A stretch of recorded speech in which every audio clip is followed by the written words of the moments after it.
Hi viewers, మీకోసం ఒక శుభవార్త తీసుకువచ్చాను.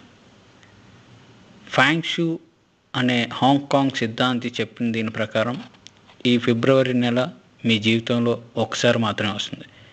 ఎందుకంటే ఈ ఫిబ్రవరిలో 4 ఆదివారాలు, 4 సోమవారాలు, 4 మంగళవారాలు, 4 బుధవారాలు, 4 గురువారాలు, 4 శుక్రవారాలు, 4 శనివారాలు ఉన్నాయి. ఇటువంటిది మీ జీవితంలో ఒక్కసారి మాత్రం వస్తుంది. ఇది ప్రతి 823 సంవత్సరాలకు ఒకసారి మాత్రం జరుగుతుంది. దీన్నే మనీ బ్యాగ్స్ అంటారు. దీన్ని చదివిన వెంటనే మీకు తెలిసిన 5గురికి కానీ లేదా 5 గ్రూప్స్లో కానీ మీరు షేర్ చేస్తే డబ్బు మీకు సొంతం అవుతుంది. మీరు చదివిన 11 నిమిషాల్లో ఈ వార్తను షేర్ చేయవలసిందిగా కోరుతున్నాను. Please share it.